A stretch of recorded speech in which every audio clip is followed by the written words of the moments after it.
नमस्कार। खबरों के इस बुलेटिन विच तुहाडा स्वागत है। मैं हाँ जसप्रीत सिंह। पहला पेश ने चोणवीआं खबरां।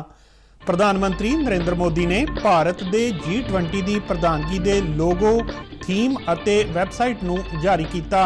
राज्यां, नागरिकां अते बुद्धिजीवियां नूं इस आयोजन विच वध चढ़ के हिस्सा पाउण दा दिता सद्दा। पहली पातशाही श्री गुरु नानक देव जी का 553वां प्रकाश पुरब अज पंजाब समेत समुचे विश्व विच धार्मिक शरधा ते उत्साह नाल मनाया जा रहा है। संगतां वल्लों गुरुद्वारियां अते घरां विच दीपमाला कीती जा रही है। बिजली मंत्राला ने इलैक्ट्रॉनिक वाहनां दी चार्जिंग दे मियादी ढांचे लई दिशा निर्देशां अते मानकां विच सोध जारी कीती। ICC 2020 क्रिकेट विश्व कप के पहले सैमीफाइनल विच कल सिडनी विच न्यूजीलैंड का मुकाबला पाकिस्तान नाल होवेगा। ते हुण खबरां विस्तार नाल। प्रधानमंत्री नरेंद्र मोदी ने अज वीडियो कॉन्फ्रेंसिंग राही भारत के G20 की प्रधानगी के लोगो, थीम अते वैबसाइट नूं जारी किया। इस मौके संबोधन करदिआं प्रधानमंत्री ने देशवासियों नूं इस इतिहासिक मौके ते वधाई दित्ती। उन्होंने कहा कि आज़ादी के अमृत काल विच देश सामने एक बहुत वड्डा मौका आया है। उन्होंने कहा कि इस आयोजन संबंधी देश विच उत्सुकता अते सरगर्मियां विच तेजी आई है।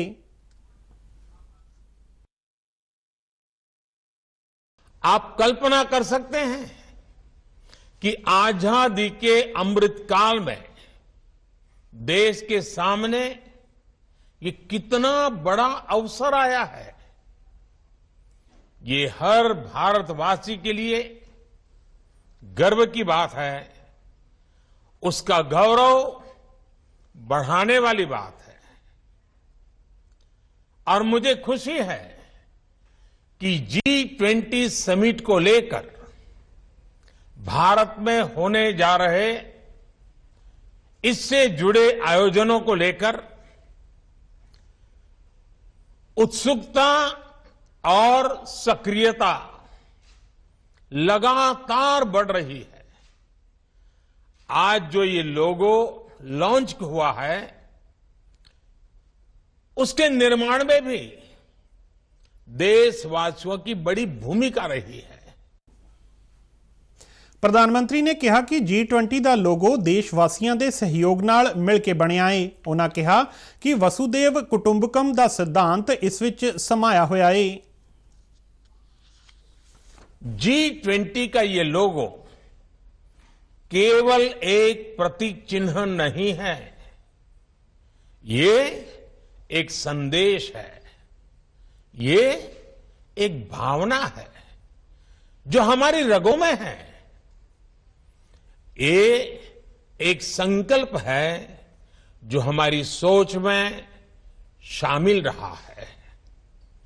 वसुधैव कुटुंबकम के मंत्र के जरिए विश्व बंधुत्व की जिस भावना को वो विचार इस लोगो और थीम में प्रतिबिंबित हो रहा है। इस लोगो में कमल का फूल, भारत की पौराणिक धरोहर, हमारी आस्था, हमारी बौद्धिकता, इन सबको एक साथ चित्रित कर रहा है।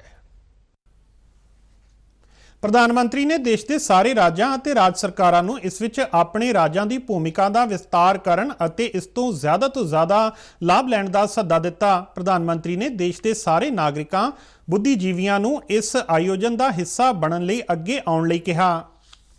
जितनी भी सरकारें रही, उन सभी के प्रयास शामिल है। सभी सरकारों और नागरिकों ने अपने अपने तरीके से मिलकर भारत को आगे बढ़ाने का प्रयास किया।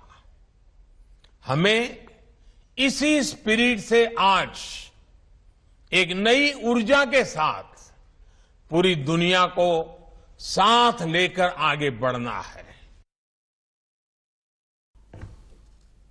ਪ੍ਰਧਾਨ ਮੰਤਰੀ ਮੋਦੀ ਨੇ ਕਿਹਾ ਕਿ ਉਹਨਾਂ ਨੂੰ ਵਿਸ਼ਵਾਸ ਹੈ ਕਿ ਇਹ ਆਯੋਜਨ ਨਾ ਸਿਰਫ ਭਾਰਤ ਲਈ ਯਾਦਗਾਰ ਰਹੇਗਾ ਬਲਕਿ ਭਵਿੱਖ ਵੀ ਵਿਸ਼ਵ ਦੇ ਇਤਿਹਾਸ ਵਿੱਚ ਇਸ ਦੀ ਗਿਣਤੀ ਇੱਕ ਮਹੱਤਵਪੂਰਨ ਮੌਕੇ ਵਜੋਂ ਕਰੇਗਾ।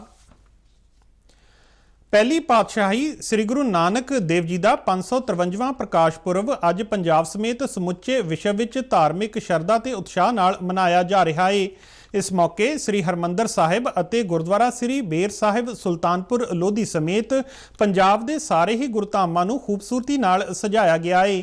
ਦੇਸ਼ ਵਿਦੇਸ਼ ਤੋਂ ਵੱਡੀ ਗਿਣਤੀ ਵਿੱਚ ਸੰਗਤਾਂ ਅੱਜ ਤੜਕਸਾਰ ਤੋਂ ਹੀ ਸ੍ਰੀ ਦਰਬਾਰ ਸਾਹਿਬ ਵਿਖੇ ਪੁੱਜਣੀਆਂ ਸ਼ੁਰੂ ਹੋ ਗਈਆਂ। ਸੰਗਤਾਂ ਵੱਲੋਂ ਪਾਵਨ ਪਵਿੱਤਰ ਸਰੋਵਰ 'ਚ ਇਸ਼ਨਾਨ ਕਰਕੇ ਘੰਟਿਆਂ ਬੱਧੀ ਕਤਾਰ ਵਿੱਚ ਖੜੇ ਹੋ ਕੇ ਸ੍ਰੀ ਹਰਮੰਦਰ ਸਾਹਿਬ ਵਿਖੇ ਮੱਥਾ ਟੇਕ ਕੇ ਖੁਸ਼ੀਆਂ ਪ੍ਰਾਪਤ ਕੀਤੀਆਂ ਜਾ ਰਹੀਆਂ ਨੇ। ਪ੍ਰਕਾਸ਼ ਪੁਰਬ ਦੇ ਸਬੰਧ ਵਿੱਚ ਸ੍ਰੀ ਦਰਬਾਰ ਸਾਹਿਬ ਵਿਖੇ ਅਨੇਕਾਂ ਸਮਾਗਮਾਂ ਦਾ ਆਯੋਜਨ ਕੀਤਾ ਗਿਆ। ਸਵੇਰੇ ਗੁਰਦੁਆਰਾ ਮੰਜੀ ਸਾਹਿਬ ਦੀਵਾਨ ਹਾਲ ਵਿਖੇ ਪਰਸੋਂ ਤੋਂ ਆਰੰਭ ਹੋਏ ਸ੍ਰੀ ਅਖੰਡ ਪਾਠ ਸਾਹਿਬ ਦੇ ਭੋਗ ਪਾਏ ਗਏ। ਇਸ ਤੋਂ ਉਪਰੰਤ ਸ੍ਰੀ ਹਰਮੰਦਰ ਸਾਹਿਬ, ਸ੍ਰੀ ਅਕਾਲ ਤਖਤ ਸਾਹਿਬ ਅਤੇ ਗੁਰਦੁਆਰਾ ਬਾਬਾ ਅਟਲ ਰਾਏ ਵਿਖੇ ਸੰਗਤਾਂ ਦੇ ਦਰਸ਼ਨਾਂ ਲਈ ਪਵਿੱਤਰ ਜਲੌ ਸਜਾਏ ਗਏ। ਸੰਗਤਾਂ ਵੱਲੋਂ ਗੁਰਦੁਆਰਿਆਂ ਅਤੇ ਘਰਾਂ ਵਿੱਚ ਦੀਪਮਾਲਾ ਕੀਤੀ ਜਾ ਰਹੀ ਹੈ ਅਤੇ SGPC ਵੱਲੋਂ ਸ੍ਰੀ ਹਰਮੰਦਰ ਸਾਹਿਬ ਵਿੱਚ ਪ੍ਰਦੂਸ਼ਣ ਮੁਕਤ ਆਤਿਸ਼ਬਾਜ਼ੀ ਦੇ ਵੀ ਪ੍ਰਬੰਧ ਕੀਤੇ ਗਏ ਨੇ। ਇਸ ਮੌਕੇ ਦੂਰਦਰਸ਼ਨ ਜਲੰਧਰ ਵੱਲੋਂ ਸ੍ਰੀ ਹਰਮੰਦਰ ਸਾਹਿਬ ਅੰਮ੍ਰਿਤਸਰ ਤੋਂ ਸਵੇਰੇ ਸ਼ਬਦ ਕੀਰਤਨ ਦੇ ਸਿੱਧੇ ਪ੍ਰਸਾਰਣ ਦਾ ਪ੍ਰਬੰਧ ਕੀਤਾ ਗਿਆ, ਜਦੋਂ ਕਿ ਗੁਰਦੁਆਰਾ ਸ੍ਰੀ ਬੇਰ ਸਾਹਿਬ ਸੁਲਤਾਨਪੁਰ ਲੋਧੀ ਤੋਂ ਗੁਰਬਾਣੀ ਕੀਰਤਨ ਦਾ ਰਾਤ 8 ਵਜੇ ਤੋਂ 10:30 ਵਜੇ ਤੱਕ ਸਿੱਧਾ ਪ੍ਰਸਾਰਣ ਕੀਤਾ ਜਾਵੇਗਾ। ਇਹ ਸਿੱਧਾ ਪ੍ਰਸਾਰਣ DD ਪੰਜਾਬੀ ਤੋਂ ਇਲਾਵਾ DD ਭਾਰਤੀ ਤੇ ਵੀ ਹੋਵੇਗਾ।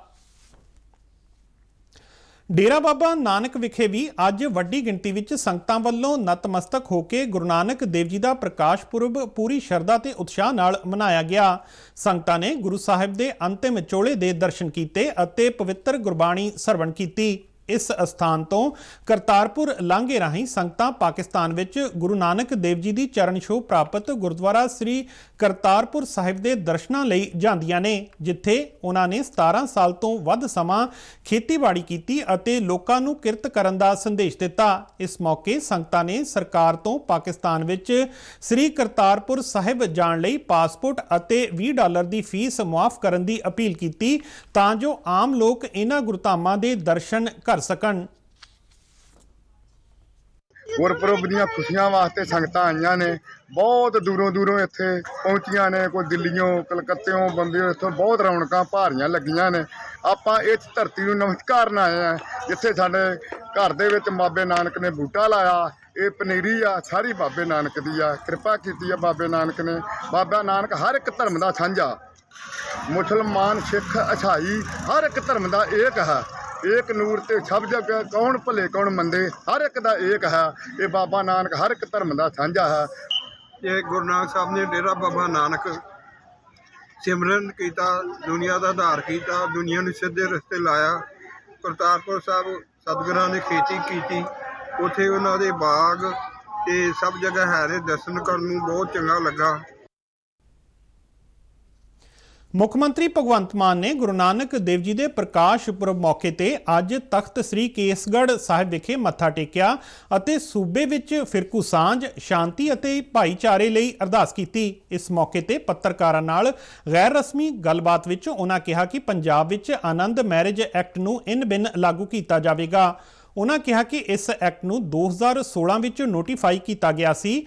ਉਹਨਾਂ ਕਿਹਾ ਕਿ ਭਾਵੇਂ ਕਈ ਹੋਰ ਰਾਜ ਪਹਿਲਾਂ ਹੀ ਇਸ ਐਕਟ ਨੂੰ ਲਾਗੂ ਕਰ ਚੁੱਕੇ ਨੇ, ਪਰ ਹੁਣ ਪੰਜਾਬ ਵਿੱਚ ਵੀ ਇਸ ਐਕਟ ਨੂੰ ਸਹੀ ਮਾਇਨਿਆਂ ਵਿੱਚ ਲਾਗੂ ਕੀਤਾ ਜਾਵੇਗਾ।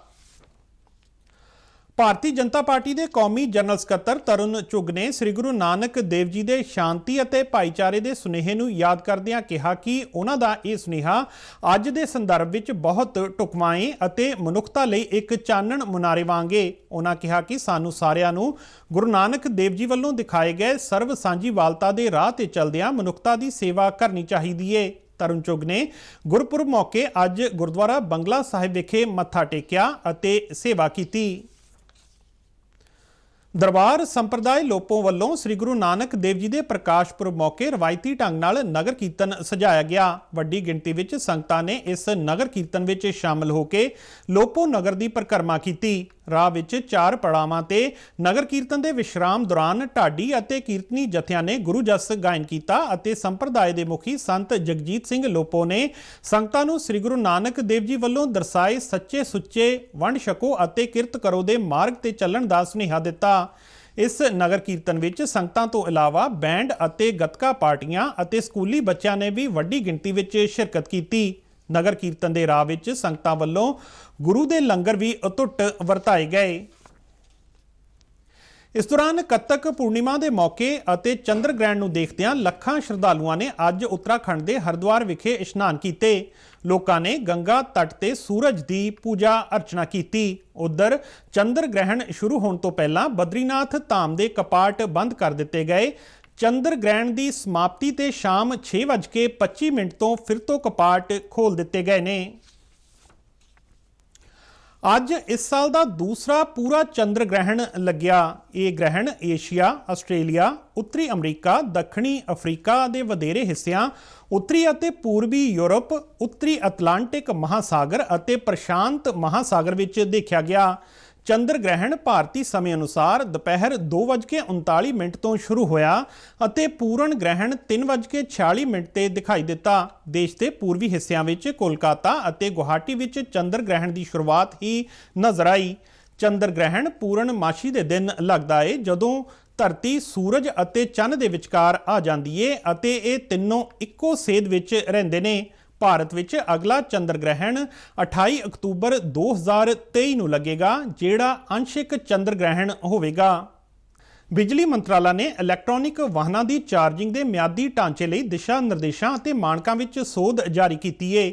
ਮੰਤਰਾਲਾ ਨੇ ਕਿਹਾ ਹੈ ਕਿ ਕੇਂਦਰੀ ਬਿਜਲੀ ਅਥਾਰਟੀ ਦੇ ਅਧੀਨ ਇੱਕ ਕਮੇਟੀ ਰਾਜ ਸਰਕਾਰਾਂ ਨੂੰ ਸੇਵਾ ਫੀਸ ਦੀ ਵੱਧ ਤੋਂ ਵੱਧ ਹੱਦ ਦੇ ਸਬੰਧ ਵਿੱਚ ਸੁਝਾਅ ਦੇਵੇ। ਕਮੇਟੀ ਸੇਵਾ ਫੀਸ ਦੇ ਲਈ ਰੋਜ਼ਾਨਾ ਦਰ ਦੇ ਨਾਲ ਸੌਰ ਘੰਟਿਆਂ ਦੌਰਾਨ ਚਾਰਜ ਕਰਨ ਲਈ ਦਿੱਤੀ ਜਾਣ ਵਾਲੀ ਛੋਟ ਦੀ ਵੀ ਸਿਫਾਰਿਸ਼ ਕਰੇਗੀ। ਪੰਜਾਬ ਸਰਕਾਰ ਨੇ ਸੁਪਰੀਮ ਕੋਰਟ ਦੇ ਹੁਕਮਾਂ ਦੀ ਉਲੰਘਣਾ ਕਰਕੇ ਫਰਜ਼ੀ ਢੰਗ ਨਾਲ ਰਜਿਸਟਰਡ ਕੀਤੇ ਗਏ BS4 ਦੇ 5700 ਅਤੇ ਹੋਰਨਾਂ ਗੱਡੀਆਂ ਨੂੰ ਬਲੈਕਲਿਸਟ ਕਰ ਦਿੱਤਾ ਹੈ ਅਤੇ ਇਹਨਾਂ ਨਾਲ ਸੰਬੰਧਿਤ ਸਾਰੀਆਂ ਸੇਵਾਵਾਂ ਵੀ ਬੰਦ ਕਰ ਦਿੱਤੀਆਂ ਨੇ। ਸੂਬੇ ਦੇ ਟਰਾਂਸਪੋਰਟ ਮੰਤਰੀ ਲਾਲਜੀਤ ਸਿੰਘ ਭੁੱਲਰ ਨੇ ਚੰਡੀਗੜ੍ਹ ਵਿੱਚ ਦੱਸਿਆ ਕਿ ਸੁਪਰੀਮ ਕੋਰਟ ਦੀਆਂ ਹਦਾਇਤਾਂ ਅਨੁਸਾਰ 31 ਮਾਰਚ 2020 ਤੋਂ ਬਾਅਦ ਪ੍ਰਦੂਸ਼ਣ ਫੈਲਾਉਣ ਵਾਲੀਆਂ BS4 ਗੱਡੀਆਂ ਦੀ ਰਜਿਸਟ੍ਰੇਸ਼ਨ ਤੇ ਪੂਰੀ ਤਰ੍ਹਾਂ ਨਾਲ ਪਾਬੰਦੀ ਲਗਾ ਦਿੱਤੀ ਗਈ ਹੈ ਅਤੇ ਟਰਾਂਸਪੋਰਟ ਵਿਭਾਗ ਨੇ ਅਜਿਹੀਆਂ 5706 ਗੱਡੀਆਂ ਦੀ ਪਛਾਣ ਕਰ ਲਈ ਹੈ ਜਿਨ੍ਹਾਂ ਦੀ ਰਜਿਸਟ੍ਰੇਸ਼ਨ ਧੋਖੇ ਨਾਲ ਕੀਤੀ ਗਈ ਸੀ। ਉਹਨਾਂ ਕਿਹਾ ਕਿ ਅਜਿਹੀਆਂ ਗੱਡੀਆਂ ਦੀ ਰਜਿਸਟ੍ਰੇਸ਼ਨ ਕਰਨ ਵਾਲੇ ਕਰਮਚਾਰੀਆਂ ਨੂੰ ਕਿਸੇ ਵੀ ਹਾਲਤ ਵਿੱਚ ਬਖਸ਼ਿਆ ਨਹੀਂ ਜਾਵੇਗਾ। ਕੇਂਦਰੀ ਕੱਪੜਾ ਮੰਤਰੀ ਪਿਊਸ਼ ਗੋਇਲ ਨੇ ਕਪਾਹ ਮੁੱਲ ਲੜੀ ਲਈ ਪਹਿਲਕਦਮੀਆਂ ਦੀ ਪ੍ਰਗਤੀ ਦੀ ਸਮੀਖਿਆ ਲਈ ਨਵੀਂ ਦਿੱਲੀ ਵਿੱਚ ਟੈਕਸਟਾਈਲ ਸਲਾਹਕਾਰ ਸਮੂਹ ਨਾਲ ਤੀਜੀ ਬੈਠਕ ਕੀਤੀ। ਮੀਟਿੰਗ ਵਿੱਚ ਕੇਂਦਰੀ ਮੰਤਰੀ ਨੇ ਭਾਰਤੀ ਕਪਾਹ ਦੀ ਬ੍ਰਾਂਡਿੰਗ ਅਤੇ ਵਫਾਦਾਰੀ ਪੈਦਾ ਕਰਨ ਅਤੇ ਕਸਤੂਰੀ ਬ੍ਰਾਂਡ ਵਾਲੇ ਉਤਪਾਦਾਂ ਵੱਲ ਖਪਤਕਾਰਾਂ ਨੂੰ ਖਿੱਚਣ ਦੀ ਲੋੜ ਤੇ ਜ਼ੋਰ ਦਿੱਤਾ। ਉਹਨਾਂ ਕਿਹਾ ਕਿ ਇਹ ਆਤਮ ਨਿਰਭਰ ਭਾਰਤ ਵਿੱਚ ਇੱਕ ਸਵਾਗਤਯੋਗ ਕਦਮ ਹੈ। ਕੇਂਦਰੀ ਮੰਤਰੀ ਨੇ ਕੱਪੜਾ ਉਦਯੋਗ ਅਤੇ ਉਦਯੋਗ ਐਸੋਸੀਏਸ਼ਨਾਂ ਨੂੰ ਆਜ਼ਾਦੀ ਦੇ 75 ਸਾਲ ਪੂਰੇ ਹੋਣ ਤੇ ਹੱਥਾਂ ਨਾਲ ਕਪਾਹ ਚੁਗਣ ਵਾਲੀਆਂ 75,000 ਮਸ਼ੀਨਾਂ ਲਈ ਫੰਡ ਦੇਣ ਲਈ ਉਤਸ਼ਾਹਿਤ ਕੀਤਾ। ਭਾਰਤੀ ਹਵਾਈ ਸੈਨਾ ਵੱਲੋਂ ਉਮੀਦਵਾਰਾਂ ਨੂੰ ਅਗਨੀਵੀਰ ਵਾਯੂ ਦੇ ਰੂਪ ਵਿੱਚ ਸ਼ਾਮਲ ਕਰਨ ਲਈ ਆਨਲਾਈਨ ਰਜਿਸਟ੍ਰੇਸ਼ਨ ਕੱਲ੍ਹ ਸ਼ਾਮ ਤੋਂ ਸ਼ੁਰੂ ਕਰ ਦਿੱਤੀ ਗਈ ਹੈ। ਉਮੀਦਵਾਰ 23 ਨਵੰਬਰ ਸ਼ਾਮ 5 ਵਜੇ ਤੱਕ ਇੱਥੇ ਰਜਿਸਟ੍ਰੇਸ਼ਨ ਕਰਵਾ ਸਕਦੇ ਨੇ। ਪ੍ਰੀਖਿਆ ਆਨਲਾਈਨ ਮਾਧਿਅਮ ਨਾਲ ਅਗਲੇ ਵਰੇ 18 ਤੋਂ 24 ਜਨਵਰੀ ਤੱਕ ਆਯੋਜਿਤ ਕੀਤੀ ਜਾਵੇਗੀ। 4 ਸਾਲ ਲਈ ਹਥਿਆਰਬੰਦ ਬਲਾਂ ਵਿੱਚ ਨੌਜਵਾਨਾਂ ਦੀ ਭਰਤੀ ਲਈ ਸਰਕਾਰ ਨੇ ਕੁਝ ਮਹੀਨੇ ਪਹਿਲਾਂ ਅਗਨੀਪਥ ਯੋਜਨਾ ਨੂੰ ਮਨਜ਼ੂਰੀ ਦਿੱਤੀ ਸੀ। 17 ਤੋਂ 23 ਸਾਲ ਦੀ ਉਮਰ ਦੇ ਨੌਜਵਾਨ ਭਰਤੀ ਦੇ ਯੋਗ ਨੇ ਅਤੇ ਉਹਨਾਂ ਵਿੱਚੋਂ 25% ਨੂੰ ਪੱਕੀ ਨਿਯੁਕਤੀ ਪ੍ਰਦਾਨ ਕੀਤੀ ਜਾਵੇਗੀ। ICC 2020 ਕ੍ਰਿਕਟ ਵਿਸ਼ਵ ਕੱਪ ਦੇ ਪਹਿਲੇ ਸੈਮੀਫਾਈਨਲ ਵਿੱਚ ਕੱਲ੍ਹ ਸਿਡਨੀ ਵਿੱਚ ਨਿਊਜ਼ੀਲੈਂਡ ਦਾ ਮੁਕਾਬਲਾ ਪਾਕਿਸਤਾਨ ਨਾਲ ਹੋਵੇਗਾ। ਵੀਰਵਾਰ ਨੂੰ ਐਡੀਲੇਡ ਵਿਖੇ ਦੂਜੇ ਸੈਮੀਫਾਈਨਲ ਵਿੱਚ ਭਾਰਤ ਅਤੇ ਇੰਗਲੈਂਡ ਆਮੋ-ਸਾਹਮਣੇ ਹੋਣਗੇ। ਸੈਮੀਫਾਈਨਲ ਜਿੱਤਣ ਵਾਲੀਆਂ ਟੀਮਾਂ ਮੈਲਬੌਰਨ ਵਿੱਚ ਐਤਵਾਰ ਨੂੰ ਫਾਈਨਲ ਖੇਡਣਗੀਆਂ। ਪਿਛਲੇ ਐਤਵਾਰ ਨੂੰ ਮੈਲਬੌਰਨ ਵਿੱਚ ਭਾਰਤ ਨੇ ਆਪਣੇ ਅੰਤਿਮ ਗਰੁੱਪ ਮੈਚ ਵਿੱਚ ਜ਼ਿੰਬਾਬਵੇ ਨੂੰ ਹਰਾ ਕੇ ਗਰੁੱਪ 2 ਵਿੱਚ ਪਹਿਲਾ ਸਥਾਨ ਹਾਸਲ ਕੀਤਾ ਸੀ। ਖਬਰਾਂ ਦੇ ਬੁਲੇਟਿਨ ਸਾਡੇ ਦਰਸ਼ਕ RNU DDK ਜਲੰਧਰ ਦੇ YouTube ਚੈਨਲ, Facebook ਪੇਜ ਅਤੇ Twitter ਹੈਂਡਲ ਤੇ ਵੀ ਦੇਖ ਸਕਦੇ ਨੇ। ਤੇ ਇਸ ਦੇ ਨਾਲ ਹੀ ਖਬਰਾਂ ਦਾ ਇਹ ਬੁਲੇਟਿਨ ਖਤਮ ਹੋਇਆ। ਇਜਾਜ਼ਤ ਦਿਓ। ਨਮਸਕਾਰ।